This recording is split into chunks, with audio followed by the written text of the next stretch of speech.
Olá pessoal da terceira série do ensino médio do Colégio Santa Rita. Hoje nós daremos continuidade aos nossos estudos de literatura.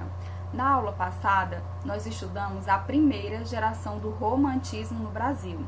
Falamos sobre a questão do índio, bem como a exaltação da natureza. Nós tínhamos ali um nacionalismo ufanista. Falamos também da importância do índio, que lá no arcadismo, inclusive, o índio ele já estava sendo colocado aí, essa figura do índio já estava sendo colocada e já estava sendo difundida aí na literatura.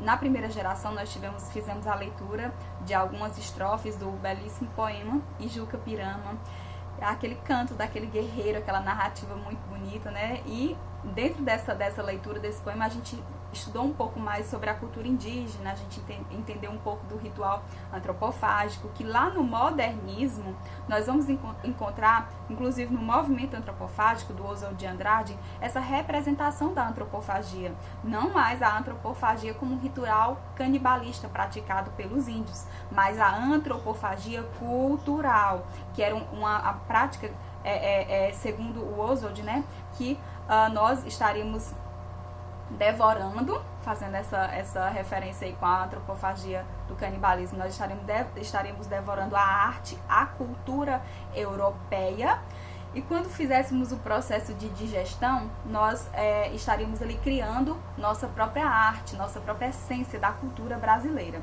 Sendo que na antropofagia lá praticada, que seria praticada ali pelo ritual daquela tribo, e o eu lírico ele nos apresenta, que era necessário que antes de morrer o índio, ele deveria cantar as suas, digamos assim, os seus feitos, quanto ele era bravo, quanto o índio era guerreiro. Por quê? Para ele era uma honra ser capturado, a morte ali naquele momento era considerada uma honra. Por quê?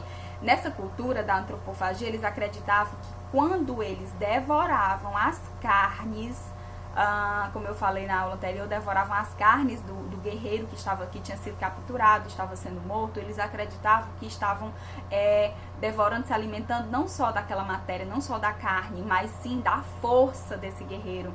Ele era bravo, então eu vou me tornar bravo, mais bravo ainda, vou ser mais forte ainda. Então tinha toda essa simbologia em torno desse ritual antropofágico. Não era só se alimentar da carne, a matéria ali, mas também havia essa crença de que estaria se alimentando da força. E quando o Ijuca Pirama, quando o índio estava ali emocionado, lembrando, quando ele estava narrando seus fatos, seus feitos, que ele lembrou do pai, que ele soltou ali uma lágrima de preocupação com o pai, o cacique, o chefe, o líder da tribo, ele achou que o índio estava chorando de medo da morte e mandou soltá-lo, dizendo que ele não merecia ser digno de ser morto, porque ele era um ritual também que ele estava representando toda a sua tribo. Então ser morto naquelas condições ali era para ele, deveria ser um momento de honra. E ele, para lavar sua honra, por assim dizer, acaba depois mostrando toda a sua bravura e enfrentando toda essa tribo rival. Bom, entendemos que aqui nessa primeira geração, para a gente criar essa ideia de continuidade de fato, para podermos introduzir a segunda geração, então é importante que fique claro que ali nós tínhamos um índio que era um índio de um caráter ímpar, e também nessa primeira geração nós vamos ter o nacionalismo ufanista, a terra de Gonçalves Dias, a pátria que Gonçalves Dias vai cantar ali, é uma pátria perfeita. A gente vai lembrar até da carta de Peru Vaz de Caminha, que ela diz que a natureza aqui é perfeita, que tudo que se planta dá, é um país tropical. Então aqui as aves que aqui estão, que gorjeiam, as aves que aqui gorjeiam não gorjeiam como lá. Então as palmeiras aqui, toda a natureza, a fauna e a flora era colocado como superior até mesmo a Portugal. Eu acredito que era necessidade, a gente tinha ainda esse trauma de colonizado, e éramos assim, então esse fardo que carregávamos de não ter cortado, de termos ainda a ligação com esse cordão umbilical com Portugal, era necessário que a gente tivesse algo de bom, não é verdade? Tivesse algo melhor do que eles. E ele vai colocar a natureza e o índio, o bom selvagem, como isso. E a gente vai encontrar também lá no modernismo, inclusive, quando nós chegarmos ao modernismo, a gente vai encontrar um poema do Oswald de Andrade que ele vai falar sobre isso, que é a brasilidade em construção. E ele vai colocar muitos aspectos relacionados ao futebol, como se de fato nós enxergássemos o Brasil e tivéssemos apenas orgulho de sermos brasileiros em períodos de Copa do Mundo. Então aqui nessa primeira geração nós temos o índio e a natureza. Lá no modernismo a gente vai ter uma brasilidade em construção e vamos colocar aí no poema o eu lírico vai falar que o futebol é bem melhor do que o da Europa. Então mais à frente nós estaremos, é importante a gente criar essa ideia de coerência na literatura para entendermos que ela é algo que está diretamente ligado. Nós vamos ter a presença do índio, inclusive até lá no modernismo, com Macunaíma. Só que agora em Macunaíma, lá no modernismo, lá nós não teremos mais o bom selvagem, um homem íntegro, honrado, que enfrenta toda uma tribo, como Juca Pirama fez, mas o índio que na verdade vai ser um anti-herói, que é o Macunaíma. Então, né, após todas essas observações que nós fizemos aqui, nós agora estaremos iniciando o nosso conteúdo, que é a segunda geração do romantismo no Brasil. Então, nós vamos nos referir a ela, é importante lembrar, também como geração ultra-romântica. Vocês podem estar acompanhando no livro de vocês, o volume 2, a partir da página 69, tá aqui. A partir da página 69 nós já vamos encontrar aqui os grandes nomes aqui também dos poetas dessa segunda geração do romantismo. Então, vocês podem encontrar no vestibular questões que venham lá no enunciado, se referindo a essa segunda geração, como a geração ultrarromântica. E é a referência das características que são bem presentes, que nós vamos encontrar nessa segunda geração, que vai ser totalmente oposto da primeira, vai ser a questão da relação da morte, o amor e a morte, que são tão antagônicos, mas que são colocados aí como complementos, é como se a morte e o amor estivessem diretamente ligados, né? Como se fosse, na verdade, uma dicotomia. E o tédio, esses grandes... É importante mencionar que nessa segunda geração, nós vamos ter aí poetas muito jovens, né? Começam a escrever muito cedo e não sabem lidar muito bem com a situação em que eles estão vivenciando. Falar de temas como amor era algo que eles tinham mais em teoria do que na prática, por assim dizer. Então a vida era muito... eles viviam insatisfeitos porque viam a vida como um tédio. Era como se fosse uma monotonia sem fim.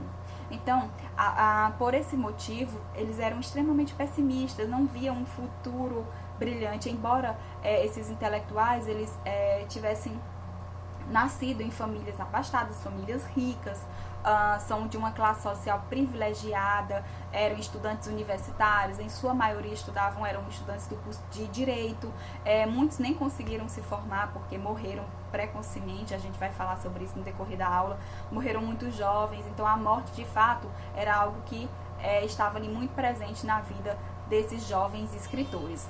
Então esse é o grande mal do século, é a morte de fato.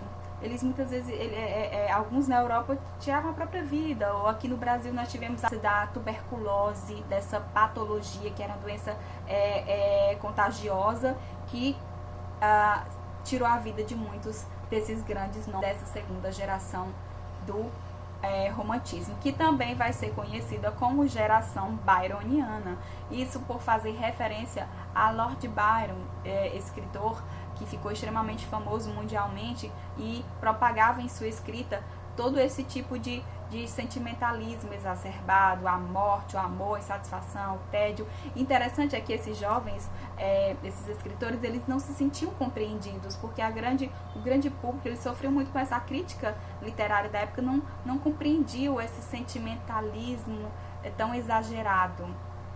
E nós vamos observar nas características aqui dessa segunda geração que a vida era entediante, cheia de desilusões.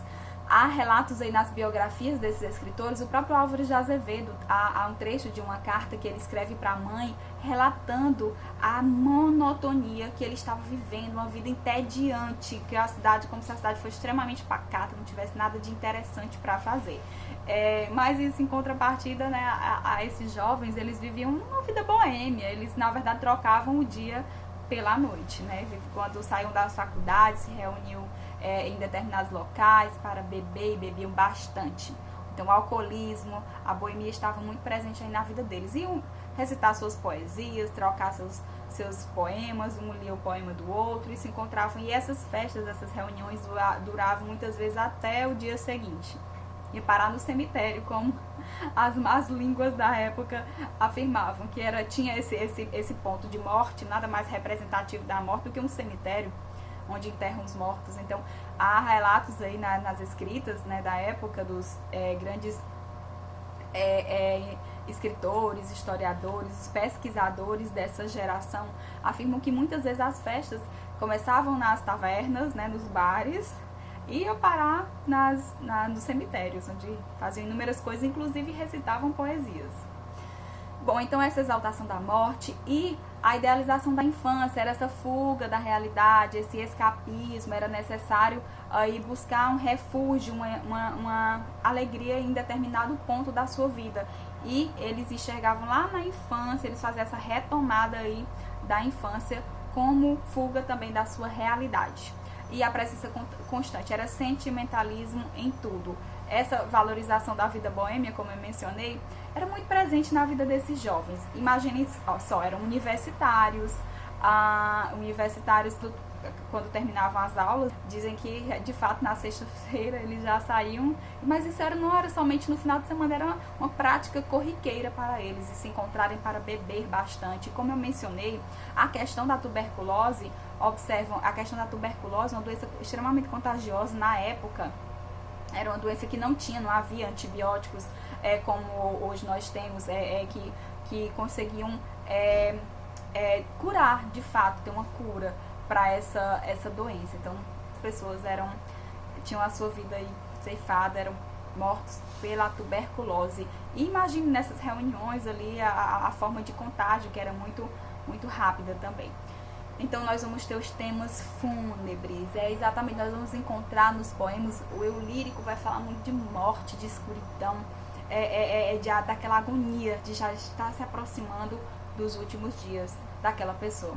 É o locus horrendus, né? Esse lugar horrendo, tempestuoso, ao contrário do que nós estudamos anteriormente, lá no arcadismo, nós tínhamos a fuga, né, da cidade para o campo, nós tínhamos uma paisagem bucólica, o eu lírico estava ali com sua amada, num ambiente lindo, com a natureza de pano de fundo, com as ovelhas, porque ele também era pastor, e a gente tinha uma natureza linda, cheia de cores, praticamente uma aquarela de cores vibrantes e tons harmoniosos. Aqui nós temos uma grande diferença. Nós temos uma paisagem que ela é tempestuosa, ela é escura, ela é uma paisagem que remete a trevas, à noite. E esse exatamente turno que nós vamos encontrar muito o eu lírico vai trazer para nós. Então, também a questão da mulher. Como é que essa mulher é colocada? A gente tinha uma mulher lá no arcadismo, a gente tinha uma mulher na primeira geração do romantismo, que era aquela índia bela, perfeita, lindóia, que se deixou picar por uma cobra, uma serpente venenosa, para não se entregar a um outro homem, não trair os seus sentimentos. A gente tinha lá no arcadismo aquela jovem, nós tínhamos Marília de Disseu, que era cantada, que era cortejada. Então aquele homem que se fazia aí um amor galante. Nessa segunda geração, perceba o que eu estou fazendo aqui, eu estou trazendo essa coerência literária. Eu comparei com o arcadismo, comparei com a primeira geração do romantismo, para nós enxergarmos como é que tanto o homem quanto o índio, quanto a mulher é vista nesses três períodos literários, tá? Então, a mulher nesse período, ela é colocada o quê? Como um ser inatingível. É praticamente um ser angelical, intocável, distante, e ela é extremamente idealizada. É um amor platônico, um amor que nunca é consumido, tá? Não se concretiza, isso fica no campo da ilusão. E muitas vezes também a imagem da mulher é associada com a morte. Há poemas que o eu lírico vai dizer que ela está ali à noite, na praia. Imagina, a praia é um lugar lindo, mas é à noite. A praia à noite. E aquela mulher como se estivesse deitada na areia, pálida, que já remete a um cadáver muitas vezes. O eu lírico quer dizer que aquela mulher já até é morta. E aí, enfim, necrofilia, professora, talvez. A gente vai encontrar esse tema de necrofilia, que é bizarro, para não dizer outra coisa, lá em Álvares de Azevedo, em Uma Noite na Taverna, como nós vamos daqui a pouco relembrar.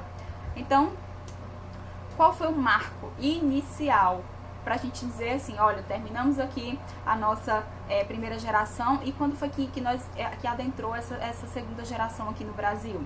Em 1853, o poeta Álvares de Azevedo, ele vai lançar uma obra, que o nome da obra é Poesia, e nessa obra já vamos entender que ali já de fato há um outro período que surgiu, que é o que a gente já estava vendo lá fora, lá na Europa, no mundo afora, aqui no Brasil também já vai ter um representante, que é o Álvares de Azevedo, que vai ser o grande nome dessa segunda geração do romantismo no Brasil. E sobre ele, o que nós podemos falar um pouco da sua biografia, da sua vida?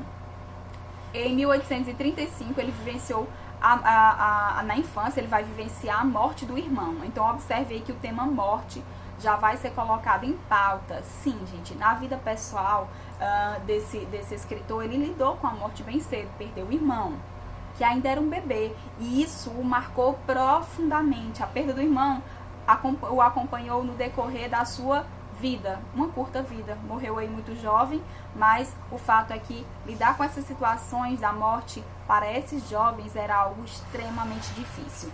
Então nós vamos também saber que ele entrou na faculdade do curso de Direito, ele ingressou no curso de Direito lá no Largo do São Francisco, que era nós já entendemos aí que ele conheceu inúmeros outros grandes escritores dessa geração, era como se fosse o grupinho ali, a panelinha da segunda geração. Então no ano de 1847, ele nem vai chegar a se tornar bacharel em Direito, né, a exercer a advocacia, porque vai ser acometido com a tuberculose, ele vai ser contaminado, né, e não vai chegar a concluir, vai se dedicar integralmente à escrita. Então, por isso que nós vamos ter uma escrita, embora a vida dele tenha sido curta, mas foi muito intensa em termos de escrita. Então, no final do ano de 1851, ele começou a apresentar esses primeiros sintomas, e isso também já, gente, na época, imagine só, quando uma pessoa era diagnosticada com tuberculose, era a mesma coisa assim da pessoa dar praticamente o atestado de óbito. Porque assim, tuberculose não tinha cura. Então, ele sabia que ia lidar com a morte mais cedo ou mais tarde. Então, imagine, se o tema da morte para esse escritor já era algo um tanto que o inspirava a escrever, lembrando aí da morte do irmão, imagine quando ele foi acometido com essa enfermidade, ele sabia que poderia acontecer a qualquer momento. Interessante que há algumas leituras que a gente faz no decorrer dos cursos universitários, a gente estuda um pouco da vida, né, das peculiaridades das escolas literárias. E me recordando agora de um período aqui que, nessa segunda geração, nessa geração ultra romântica, há escritores aí que vão contar como era o cotidiano desses jovens, e falam até que assim, como as coisas assim, eram as cenas eram muito dramáticas na vida pessoal e lá na sua vida, lá na sua escrita, lá na sua poesia, lá nos seus poemas. Então, estar com tuberculose era para eles assim uma inspiração. Estar sabendo que ia morrer a qualquer hora era uma inspiração para eles compor ainda mais poemas. Pegar um lencinho branco de linho fino, bem engomadinho, e tossir lá, digamos assim, sangue, para ser bem direta, mais ou menos isso, sabe? Os resquícios ali da doença, da tuberculose, por exemplo. Então, assim, algo que para nós é bem esquisito, na época era uma inspiração, era para todo mundo ter, olha, aquele poeta está sofrendo com a dor da doença, da morte que o cerca, era mais ou menos assim. Então era tudo colocado com muito drama. Esquisito, né? Mas, enfim. Então, ele faleceu em 25 de abril de 1852, muito jovem, né? 20 anos de idade, na cidade do Rio de Janeiro. A gente fica imaginando, se o Álvares de Azevedo escreveu Líria dos 20 anos, Macário, Noite na Taverna, morrendo assim tão precoce, a gente imagina, na casa dos 16 anos, 14 para 16 anos, de uma obra para outra, obras que ficaram de fato aí consolidadas na história da literatura brasileira, como nós sabemos. Imagine-se tão precocemente ele morreu e deixando grandes obras aí para a literatura. Imagine se ele tivesse tido a oportunidade de viver mais de 10 anos, quanto ele não teria deixado aí de escrita. Então, eu coloquei aqui a imagem de uma capa do livro, A Noite na Taverna. Essa obra, ela vai, sabe, tudo aquilo digamos assim, que a gente vai achar que socialmente, né, aceito.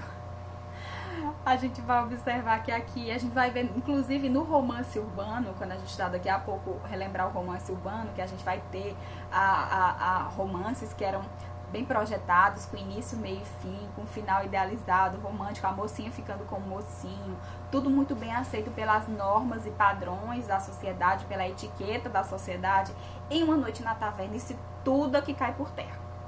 Porque a gente vai ter necrofilia. Lembra que eu falei da necrofilia? Porque tem esse tema de fúnebre, de cemitério, de cadáver, de enxergar, ou ele colocar aquela mulher lá, pálida, lá, sem vida, já pra morrer ou morta já na beira da praia. Então é isso, é porque nessa obra ele vai colocar, sabe, canibalismo.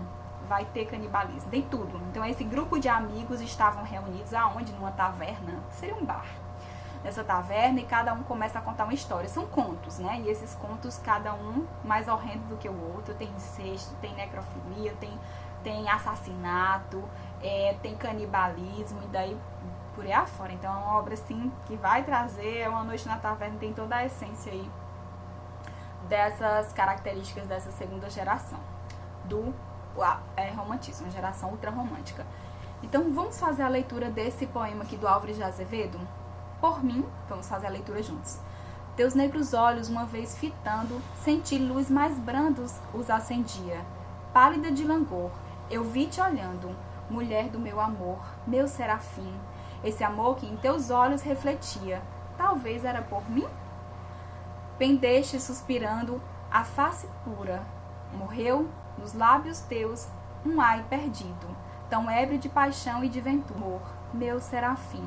Porque era o suspiro amortecido, suspiravas por mim?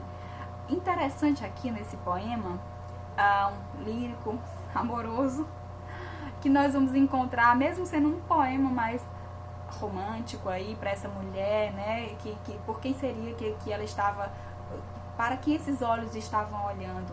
Nós vamos encontrar aí traços aí dessas características que nós mencionamos, comparar a mulher com um anjo, com um serafim, um ser angelical, intocável, puro. E ele vai falar aqui, também nessa segunda estrofe, morreu nos lábios teus um ai perdido. Então assim, morreu, é morte, não é vida. É um poema que ele vai falando assim, mais uma vez o eu lírico vai compará-la com um serafim, e nessa segunda estrofe, no antepenúltimo verso, ele vai dizer, mulher que de meu amor, meu serafim, por quem era o suspiro amortecido. Então amortecido, que está prestes a morrer, então essa suspirava por mim, então assim, ela está quase para morrer, e a mulher colocada aí, assim, bem com essa imagem bem fúnebre mesmo, bem relacionada à morte. Então deu para entender aí que mesmo quando eles estavam, a sua poesia falava sobre esse sentimentalismo, por exemplo, a gente tem um poema aqui romântico, diferente do que a gente vai encontrar lá em Uma Noite na Taverna, mas mesmo assim, ao tema da morte, desse tema da amortecido, vai estar presente. Outro escritor também importante dessa segunda geração é o Junqueira Freire. Entre as suas obras nós vamos ter aí Desespero na Solidão. Observem os títulos das obras, que já remete, já dá a entender bem essas características aí sendo colocadas em pauta. O Remorso do Inocente, Teus Olhos, O Arranco da Morte, morte mais uma vez, martírio, é dor, gente, é dor. Esses poetas, eles exaltavam a dor, a melancolia, o sofrimento. Então, Tratado de Eloquência Nacional, Ambrósio, Louco e o Morte. A presença desses temas, elas vão ser colocadas inclusive nos próprios títulos desses poemas. Os versos a seguir eles vão indicar o desengano do Junqueira Freire. Então, assim, era uma vida enganosa, uma vida que não tinha um futuro próspero. E esperar pela morte praticamente era ali um consolo para esses poetas. Mas eu não tive os dias de ventura, dos sonhos que sonhei, mas eu não tive o plácido sossego que tanto procurei. Tive mais tarde a reação rebelde do sentimento interno, tive o tormento dos cruéis remorsos que me parecem eternos. O Junqueira Freire, ele morreu com sérios problemas cardíacos. Interessante é que há diferença, né? A maioria dos outros nós vamos encontrar a presença da patologia da tuberculose. Já esse foi acometido por problemas cardíacos. Então, ele já se a gente remete a problemas cardíacos, a gente já entende que ele tinha uma vida de desengano e isso pode ter desencadeado aí problemas que tivessem afetado até o seu coração. Sofria desde a infância, né, e faleceu em Salvador, na Bahia, no dia 24 de junho de 1855. Então, mudamos até um pouco o eixo aí, Salvador, Bahia, porque a gente vai ter a presença aqui muito forte do Rio de Janeiro.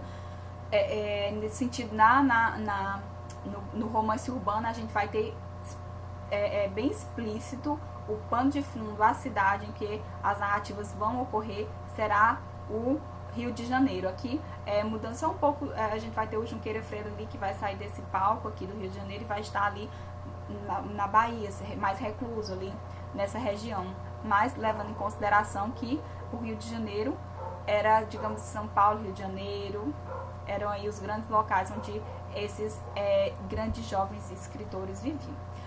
O Casimiro de Abreu, ele vai ter um traço um tanto quanto diferente, assim, dos outros, tá? Ele vai ter um amor mais romântico, sem ser redundante, né? Amor romântico, como assim?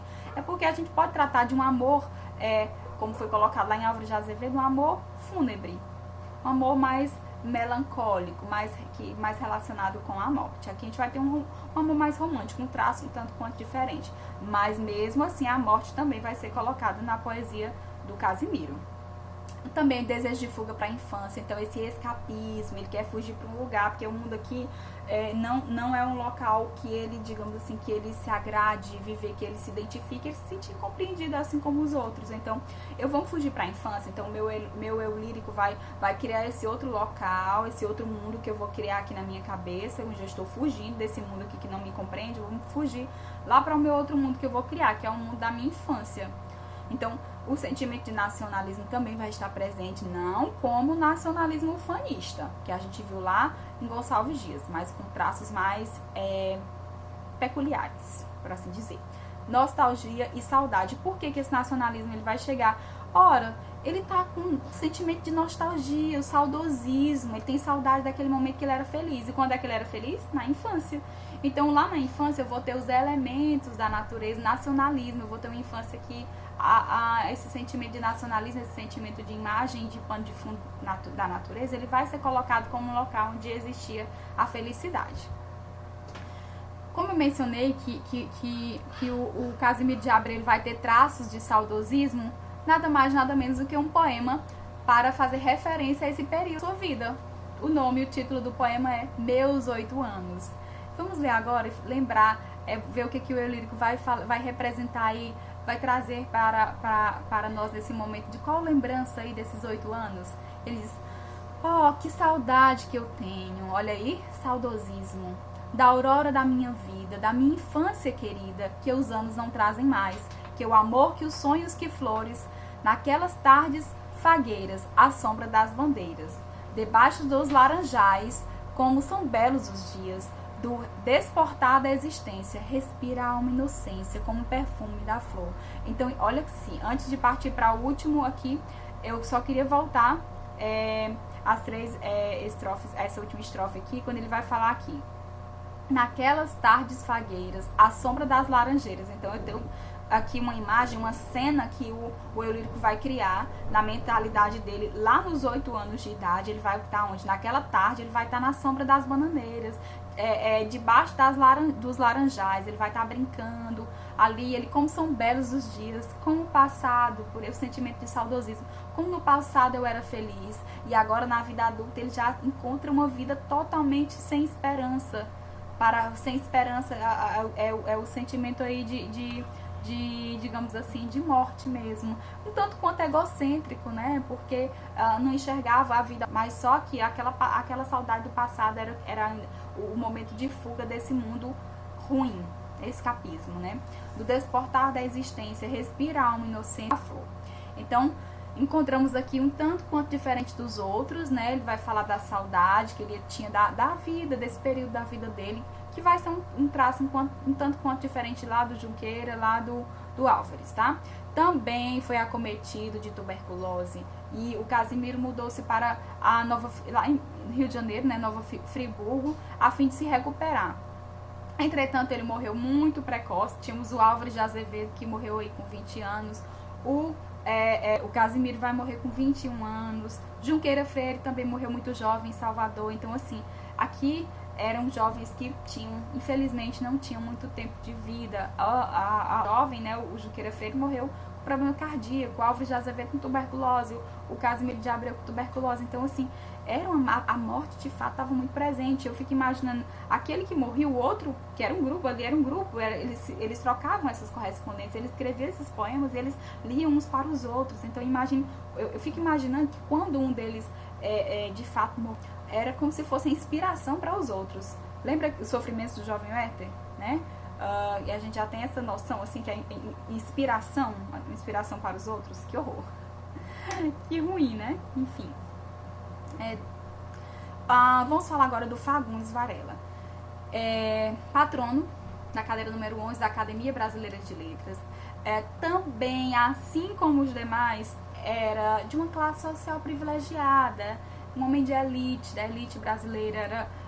O pai era juiz e a presença da morte. Lembra que eu falei que o Álvares de Azevedo, ele perdeu o irmão muito bebê, quando o irmão ainda era um bebê, e isso o marcou para sempre, para decorrer da sua vida. Nós vamos ter aqui no Fagundes Varela, gente, nós vamos ter a presença da morte também, a perda de um ente querido também muito real, e que foi um marco na sua vida, que foi a perda prematura do seu filho com apenas 3 meses de vida. Então isso de fato foi algo que foi um divisor de águas na vida dele. Então nós sabemos que a morte real e a morte surreal, aquela que é criada, aquela que é vista como fuga da realidade, elas vão caminhar juntas. A gente viu isso no Álvares e a gente vai ver agora no Fagundes Varela. Além de ter perdido o filho, ele também vai lidar com a morte da esposa. Então isso para ele foi de fato algo que marcou a sua escrita de forma profunda. E quando nós entendemos essa biografia, entendemos que de fato a morte ela esteve presente na vida desse escritor, a gente já começa a observar os poemas que ele vai escrever, a gente já começa a observar com um outro olhar, um olhar, digamos assim, até mais emotivo. Então ele vai falecer aos 33 anos de idade, também ele vai se entregar à boemia, vai se entregar ao álcool, ao alcoolismo, devido a isso, ali era uma forma que ele encontrava, tanto na escrita como um desabafo para colocar ali no papel, transpor para o papel, transportar para o papel aquele sentimento que ele estava sentindo da dor e da morte. Ele também vai se entregar ao álcool como um refúgio também para a tristeza do sofrimento, de lidar com com a ausência dessas pessoas. Cântico do Calvário, gente, ele escreve para o filho dele. Então, assim, observem isso. O Cântico do Calvário, ele tem a forma, a composição na sua escrita, ele é semelhante ao momento. Era como se fossem as lágrimas. E a gente começa a observar aí o momento que ele está ali, digamos assim, colocando no papel toda essa tristeza. A tristeza que ele sente de ter perdido o filho dele. E ele coloca aí: a memória do meu filho, morto em 11 de dezembro de 1863. Eras na vida a pomba predileta, que sobre o mar de angústias conduzia, o ramo da esperança. Eras a estrela, que entre as névoas do inverno cintilava, apontando o caminho ao pegureiro. Eras a messe de um dourado estio, eras idílio de um amor sublime, eras a glória, a inspiração, a pátria. O porvir de teu pai, no entanto, pomba, varou-te a flecha do destino, astro engoliu-te o temporal do norte, teto caíste, crença já não vives. E aí, gente, nesse poema do Cântico do Calvário, o cantar, de fato, a memória da morte aí, que vai o acompanhar até os últimos dias de sua vida, assim como a morte da esposa. E nesse outro poema aqui, o poema Acrum, ele compõe, né, a as linhas não são linhas lineares, ele não vai usar o estilo de estrofes que a gente via muito nos outros poetas, mas ele vai criar esse estilo bem próprio aí, e é o formato de fato da cruz, e dá o próprio título do poema, e diz o seguinte, vamos fazer a leitura do poema. Estrelas singelas, luzeiros fagueiros, esplêndidos orbes, que o mundo aclarais. Desertos e mares, florestas vivais, montanhas audazes, que o céu tropeçais. Abismos profundos, cavernas externos, imensos, espaços azuis, altares e tronos, humildes e sábios, soberbos e grandes, dobrai-vos ao vulto sublime da cruz. Só ela nos mostra a glória e o caminho, só ela nos fala das leis de Jesus. Muito lindo esse poema, muito lindo, que eu enxergo muito uma diferença muito grande, né, entre esses poemas, tanto o Cântico do Calvário quanto o poema A Cruz, que era um momento assim de uma submissão do eu lírico mesmo, de entender que ele faz até as comparações bem antagônicas, né, humildes e sábios, soberbos e grandes, dobrai-vos ao vulto sublime da cruz. A cruz que ele vai representar Jesus aí, que ele diz, só ela nos fala das leis de Jesus. E olhando para a cruz, enxergaria sim Jesus, que de fato representou ali na cruz a morte, mas que ao se entregar representa a vida que ele deu a todos. Então, assim, um poema lindo, gente. Esses dois poemas, né, são de fato, eu passei a observar assim, o Fagundes Varela com, digamos assim, com outros olhos, né? Porque a imagem que muitas literaturas, muitos críticos literários trazem desses grandes nomes dessa segunda geração ultrarromântica são a imagem do quê? Simplesmente da boemia, da vida de bebedeira, da a morte, a tuberculose, esse escapismo, digamos assim, como se fosse uma vida mais superficial, como se eles não tivessem tido nenhum tipo de influência ou um tipo digamos assim, um tipo de não tivessem presenciado nada, como se a vida para eles fosse superficial, a morte fosse algo superficial. E eles tivessem a referência da morte somente por inspiração de uma literatura europeia. Vocês estão compreendendo? Ele está lendo Lord Byron, e aí ele viu e enxergou a morte por esse pressuposto, dessa forma, da forma que Lord Byron vai apresentá-lo. Mas não, se você observar, lá no Álvares de Azevedo ele vai perder o irmão, ele perdeu o irmão, ele vai lidar com isso, não vai conseguir lidar com isso, ele vai se sentir incompreendido, e talvez ele encontrasse refúgio nessa literatura que falava dessa morte como forma de fugir da realidade. Aqui no Fagundes Varela, sim, quando ele vai tratar da morte, ele perdeu um bebê, ele perdeu o filho muito precocemente, ele perdeu a esposa muito precocemente. Então, não é só porque ele se inspirou na literatura europeia que ele vai tratar da morte, mas é porque ele, de fato, vivenciou esses acontecimentos tão tristes. Então, pense nesse sentido também quando lê Fagundes Varela. Quando vocês analisarem, vocês vão ver que, de fato, a gente vai começar a interpretar esse eu lírico aí de outra maneira. E após a leitura desses poemas, eu desejo a vocês bons estudos. Nós estaremos fazendo nos próximos encontros, nas nossas próximas aulas, nós estaremos fazendo exercícios, resoluções de exercícios para compreendermos ainda mais, termos a oportunidade de fazermos análises de outros poemas, desses mesmos grandes nomes dessa segunda geração. E nos exercícios vou colocar mais poemas, e em cada poema a gente vai ter a oportunidade de fazer a análise, vamos fazer uma análise mais crítica acerca tanto desses escritores quanto de suas escritas. Então, até a próxima aula.